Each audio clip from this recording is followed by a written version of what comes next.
Selamat pagi, siang, dan sore. Pada video kali ini kita akan belajar bahasa Indonesia tentang puisi. Nah, pernah tidak kalian melihat pelangi yang indah lalu merasa senang sekali dan ingin menuliskannya di buku tulis? Nah, ungkapan rasa senang kalian itu bisa diubah menjadi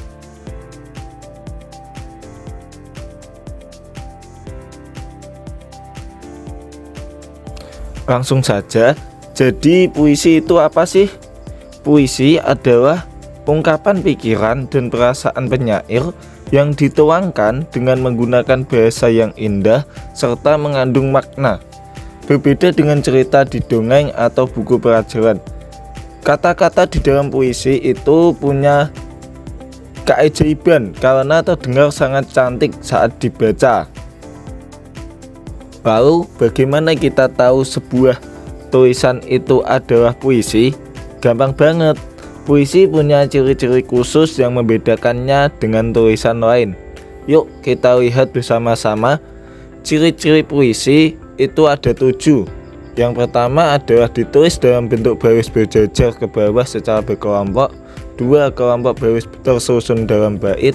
3. Terdapat pola bunyi atau rima. 4. Terdapat irama atau ritme. 5. Terdapat pilihan kata atau diksi.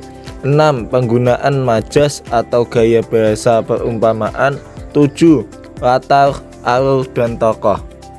Setelah ini kita akan bahas satu persatu dari ciri-ciri puisi. Nah, yang pertama yaitu ditulis dalam bentuk baris berjajar ke bawah secara berkelompok. Baris adalah kumpulan kata yang dituliskan dalam satu kalimat berbentuk baris. Nah, biar tidak bingung apa itu baris, yuk kita lihat contoh puisi di samping kanan yang judulnya Menuntut Ilmu.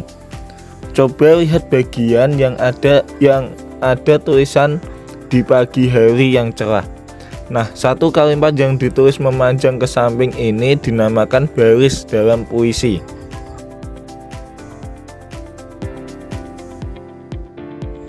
Yang kedua, kelompok baris tersusun dalam bait. Bait adalah kumpulan baris yang bersatu membentuk paragraf dalam puisi. Nah, kalau baris-baris ini berkumpul bersama ke bawah, mereka membentuk kelompok baru. Kelompok baris inilah yang kita sebut dengan bait.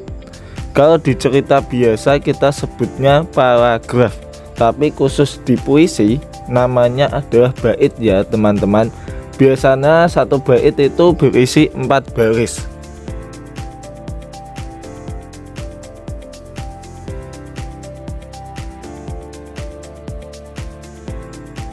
Yang ketiga adalah terdapat pola bunyi atau rima.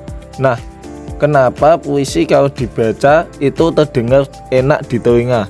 Karena puisi punya rima. Rima adalah bunyi di akhir baris yang sengaja dibuat mirip atau sama. Contohnya, depan, guru, ilmu, bunyi, u. Yang teratur inilah yang disebut rima.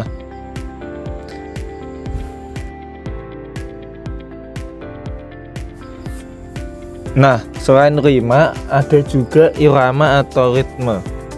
Irama itu adalah tinggi, rendah, panjang, pendek, atau keras lembutnya suara kita saat membaca puisi.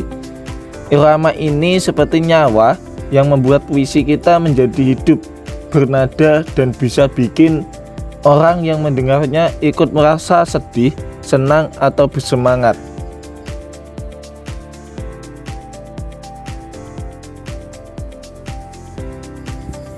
Nah, selanjutnya terdapat pilihan kata atau diksi. Perlu teman-teman ketahui, pencipta puisi itu tidak berasal pilih kata. Mereka menggunakan diksi, yaitu memilih kata yang paling pas dan paling indah. Misalnya, daripada bilang matahari yang panas, pembuat puisi memilih kata sang surya yang membakar semangat agar terdengar jauh lebih keren dan baik. Selanjutnya penggunaan majas. Nah, supaya puisi kita makin cantik, kita juga bisa pakai majas atau bahasa perumpamaan. Majas ini gunanya untuk mengubah kata-kata biasa jadi kata-kata yang puitis. Jadi saat orang lain membaca puisi kita, mereka bisa langsung membayangkan hal-hal indah di kepala mereka. Nah, selanjutnya yang terakhir ada latar, alur, dan tokoh.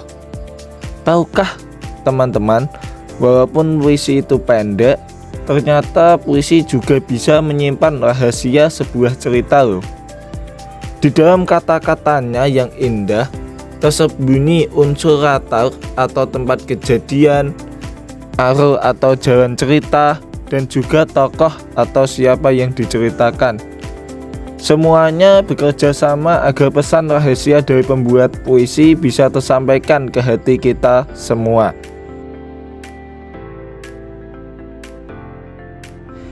Alhamdulillah, sekarang kalian semua sudah tahu rahasia di balik indahnya sebuah puisi. Mulai dari bentuk baris dan baitnya, bunyi rima dan iramanya yang asik, sampai pilihan kata-katanya yang super keren. Nah, sekarang teman-teman coba kalian buka buku latihan kalian, cari satu puisi dan coba baca dengan irama yang seru. Terima kasih sudah belajar bersama hari ini. Jangan lupa untuk terus membaca dan menulis. See you next video. Goodbye.